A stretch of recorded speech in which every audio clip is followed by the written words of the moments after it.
ओम शांति। प्रातः क्लास चल रहा था 14 जुलाई 1968 और पहले पेज के मध्यांत में बात चल रही थी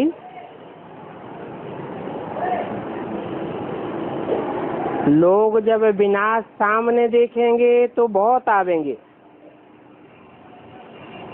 समझेंगे अभी तो मौत आया कि आया, अभी तुम्हारी बात नहीं मानते हैं, फिर तुम जो कहेंगे वो मानेंगे। अभी तुम कहते रहते हो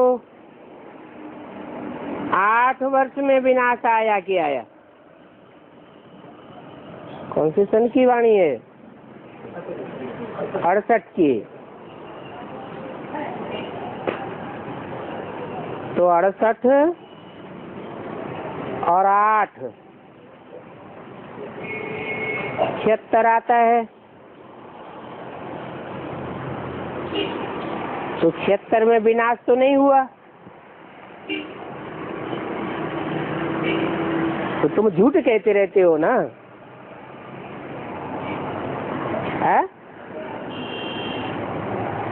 झूठ कहते रहते हो तो झूठों की बात कौन मानेगा? झूठ कहते हो या सच कहते? उस समय क्या कहेंगे?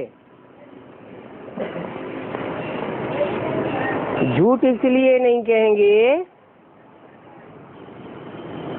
कि कोई भी काम की शुरुआत होती है तो सूक्ष्म से होती है, बाद में स्थूल काम संपन्न होता है। मकान बनाना है तो बुद्धि में नक्शा आवेगा, संकल्पों में आवेगा, बाद में कागज में आवेगा, फिर आखिरी में स्थूल मकान बनके तैयार होगा। तो ऐसे ही 8 वर्ष में विनाश की बात बाहर की दुनिया की बात नहीं थी, ये तो ब्राह्मणों की दुनिया में जो ब्रह्मा द्वारा ब्राह्मणों की सृष्टि रची गई उसमें सूक्ष्म विनाश की शुरुआत की बात है। नया संगठन बनता है तो छोटा होता है और जो पुराना संगठन होता है वो बड़ा होता है।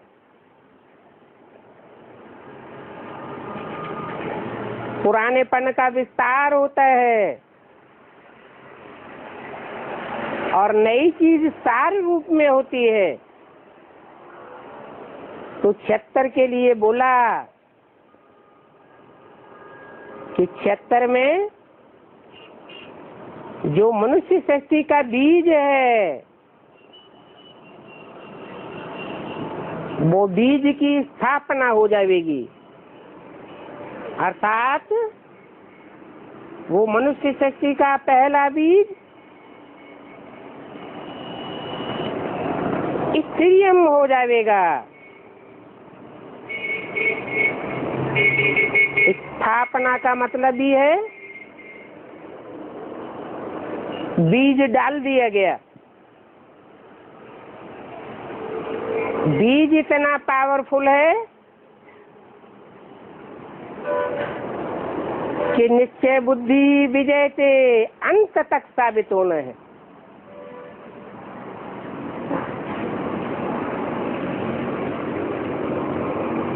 बाकी बीज से बाद में और संगठन तैयार होता रहता है। जैसे जैसे स्थापना का बीज मजबूत होते जाते हैं वैसे वैसे पुराना संगठन हिलता जाता है। तो पुरानी दुनिया का विनाश कहेंगे और नई दुनिया की स्थापना कहेंगे। आगे चल के और भी नजदीक देखेंगे। सूक्ष्म बातें सबकी समझ में नहीं आती हैं।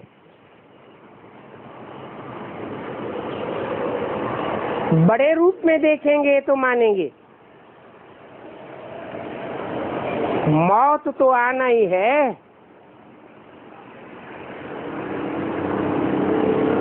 तुम बच्चे तो जीते जी मर जाते हो। पुरानी दुनिया, पुरानी देह, देह के संबंध, इनसे अपने को डिटैच कर लेते हो।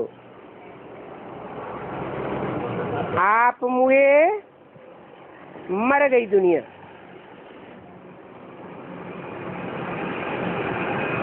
ऐसी स्टेज तुम बच्चों की बनती है नंबरवार पुरुषार्थ अनुसार। जैसे संकल्पों से ब्रह्मा द्वारा सृष्टि रची जाती है, वो भी कल्याणकारी है। और संकल्पों की दृढ़ता से ही पुराने का विनाश होता है, वो भी कल्याणकारी है।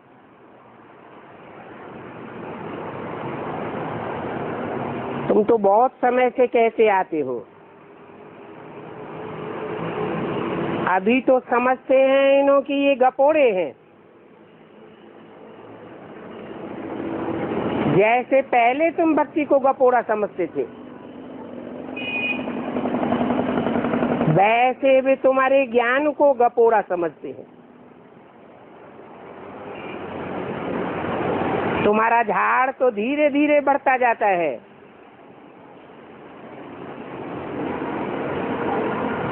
पहले झाड़ बहुत छोटा होता है, बीज में से एक पत्ता निकलता है, उसके अंदर दूसरा पत्ता छुपा हुआ रहता है, फिर दोनों पत्ते प्रत्यक्ष होते हैं, उसके अंदर और पत्ते अप्रत्यक्ष रहते हैं। ऐसे करते करते अभी देखो तुम्हारा झाड़ कितना बड़ा हो गया। ये ड्रामा जू मिसल चलता है।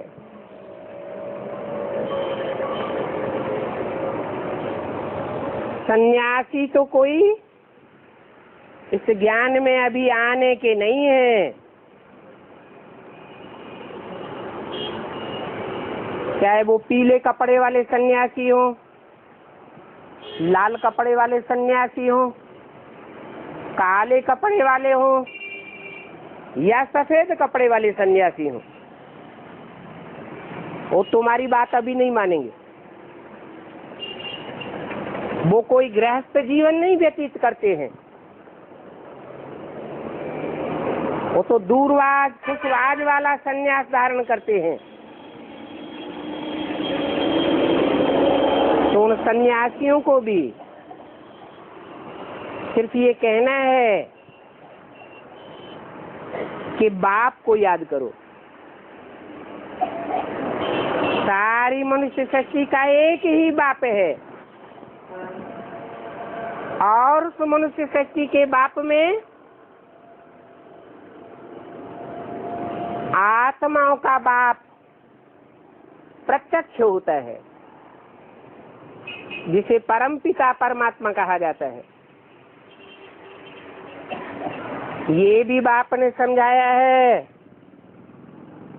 तुमको आंखें बंद नहीं करनी है। आंखें बंद करके याद करने की प्रैक्टिस करेंगे तो अंत मते सो गते कैसे होगी। दुनिया में चारों ओर जब विनाश की विभीषिका हो रही होगी, उस समय तुम आंखें बंद करके बैठेंगे क्या? तो प्रैक्टिस करनी है आंखें खोल करके याद करने की।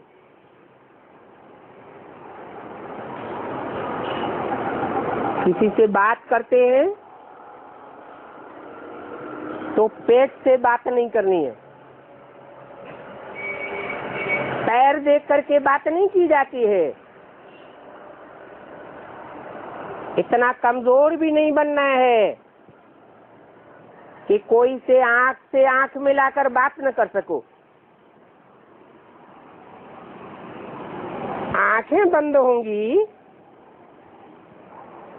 तो बाप को भी देखेंगे कैसे। तीसरी आंख से तीसरे नेत्र अर्थात शिव नेत्र को देखा जाता है, और स्थूल आंख से मनुष्य शक्ति के साकार बाप को देखा जाता है। दोनों ही बेहद के बाप हैं, और दोनों ही बेहद के बाप एक दूसरे में ऐसे रिद भिद कर रहते हैं जैसे आत्मा और शरीर। अभी तुमने पक्का किया है कि हम आत्मा हैं, और ये भी जानते हो कि अभी हम परम पिता परमात्मा के सामने बैठे हैं। किसके सामने? परमात्मा परम पिता नहीं कहा, क्या कहा? परम पिता परमात्मा। परम पिता पहले और परमात्मा बाद में। परम पिता माना जो सब का पिता है, सिर्फ सारी मनुष्य शक्ति का ही पिता नहीं है। मनुष्य शक्ति का भी जो पिता है, आदि पिता, जिसे मुसलमानों में आदम, क्रिश्चियंस में एडम कहा जाता है, हिंदुओं में आदिदेव कहा जाता है, उस आदि पिता का भी पिता है, परंतु उसका कोई पिता नहीं है, इसलिए वो परम पिता है।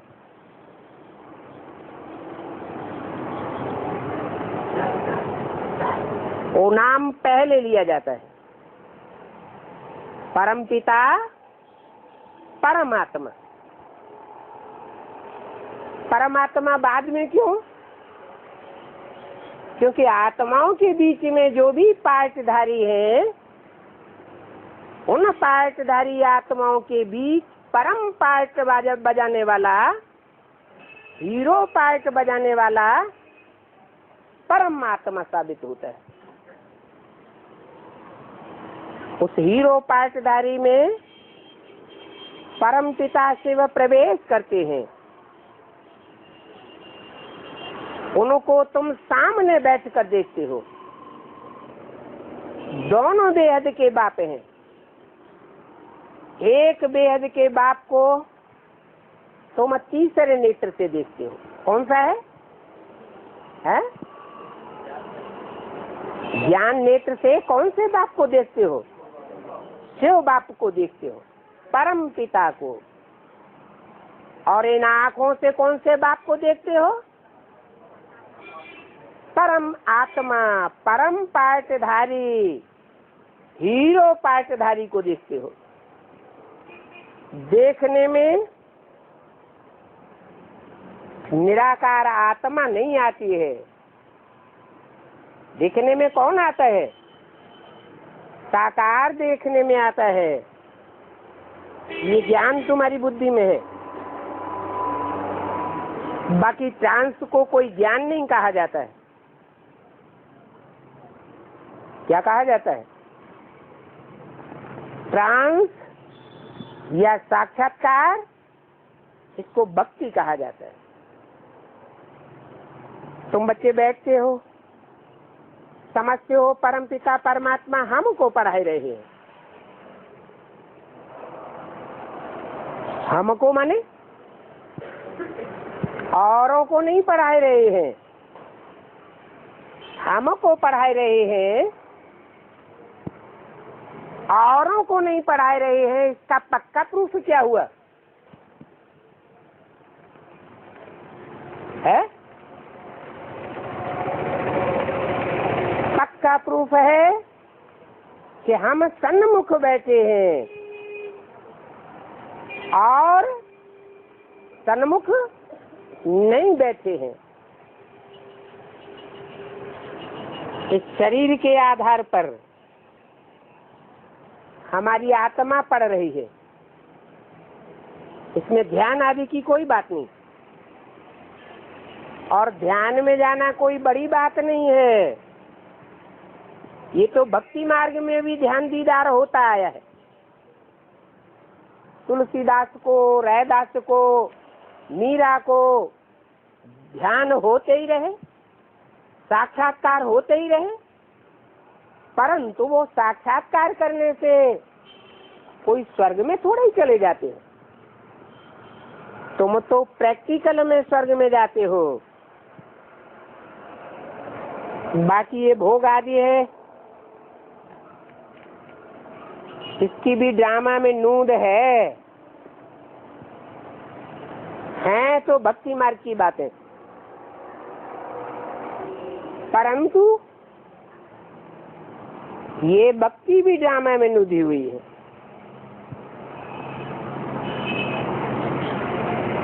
जो भक्त हैं वो सर्वेंट बन करके भोग लगा करके आते हैं। जैसे सर्वेंट लोग होते हैं, बड़े आदमी को खिलाते हैं, तो तुम भी भोग आदि लगाते समय जैसे कि भोग लगाने वाले सर्वेंट बन जाते हो। देवताओं को भोग लगाने जाते हो, उनको भी पहले कहेंगे फरिश्ते। वहां तुम मम्मा बाबा को देखते हो, वो मम्मा बाबा है संपूर्ण, और ये मम्मा बाबा कौन से? दादा लेखराज और ओम राधे, इनको कहेंगे अपूर्ण, क्योंकि सूक्ष्म शरीर के बंधन में बंध जाते हैं। बाकी इनके लिए कहेंगे कि सूक्ष्म शरीर में बंधना ये भी इनकी अहमावियत है। इनको ऐसा फरिश्ता संपूर्ण मम्मा बाबा जैसा बनना है। 14 जुलाई 68 वाणी का दूसरा पेज। बाकी ध्यान में जाना कोई बड़ी बात नहीं है। जैसे यहाँ शिव बाबा तुमको पढ़ाते हैं, वैसे वहां भी शिव बाबा उन द्वारा कुछ समझा देंगे। कहाँ?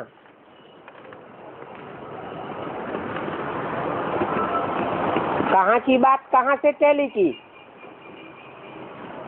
यहाँ माने कहाँ और वहां माने कहाँ? सन 68 की बात है। सन 68 में जैसे बाबा तुम बच्चों को पढ़ाते, वैसे वहां भी जहाँ संपूर्ण अवस्था को ब्राह्मण पाते हैं, आकारी और निराकारी प्रैक्टिकल स्टेज में रहते हैं, वो भी समझने और समझाने का कार्य है। शिव बाबा टीचर बन करके समझाते हैं और बच्चे समझते हैं। तो यहाँ कहेंगे सुनना सुनाना, और वहां कहेंगे समझना और समझाना। बाकी सूक्ष्म वतन में क्या होता है, ये तो सिर्फ जानना होता है। बाकी ट्रांस आदि का कोई महत्व नहीं है। कोई को ट्रांस आदि दिखाना, कि चलो तुमको ट्रांस दिखलावे, ये भी बेबीपना है, बचपन का खेल है। बाबा सभी को सावधान करते हैं कि ट्रांस आदि में मत जाओ।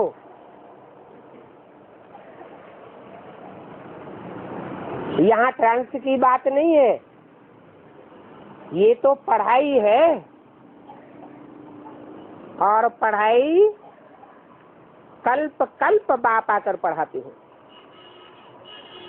अभी संगम युग है,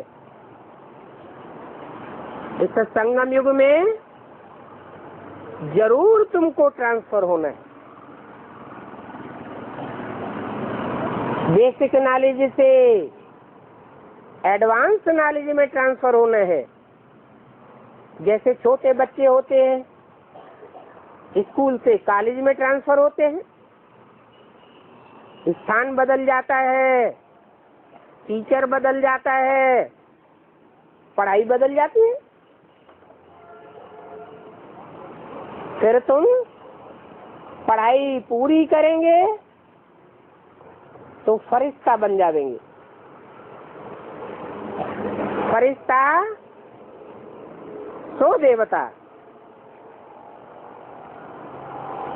तो तुमको ट्रांसफर जरूर होना है।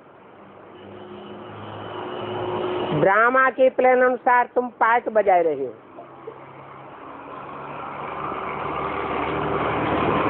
ड्रामा में एक बार ट्रांसफर होने का पार्ट तुम्हारा पूरा हुआ। कौन सा? बेसिक से एडवांस में ट्रांसफर होने का पार्ट पूरा हुआ। अभी एडवांस में तुम अपनी आत्मा को रियलाइज करेंगे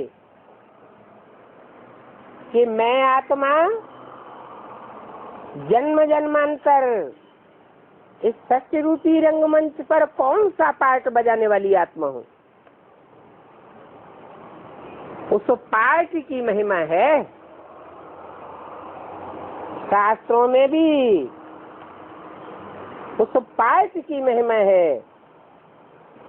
बाप आकर तुम बच्चों को पढ़ाते हैं, ऐसी पढ़ाई पढ़ाते हैं जिससे तुम अपने अनेक जन्मों को जान जाते हो।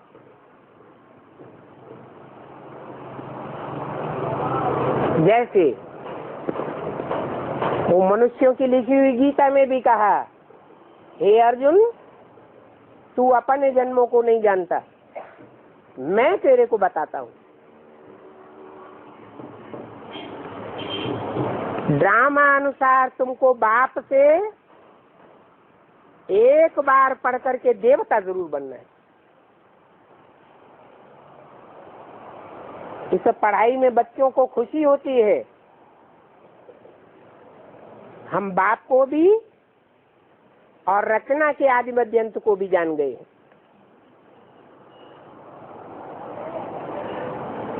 बाप की पढ़ाई की पहचान क्या है? मनुष्यों की पढ़ाई की पहचान क्या है? बाप की पढ़ाई की पहचान है कि बाप की शिक्षा पाकर तुम बहुत हर्षित होते हो। तुम्हारी खुशी का पारावार नहीं रहता, क्योंकि तुम जानते हो हम पढ़ते ही हैं नई दुनिया के लिए। नई दुनिया माना सतो प्रधान दुनिया। सतो प्रधान दुनिया माना सुखी ही सुख।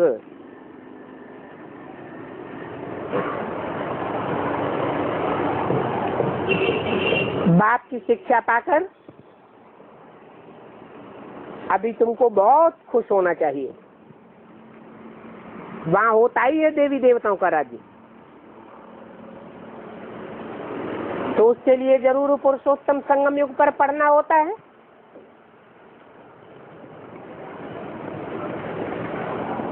पुरुषों को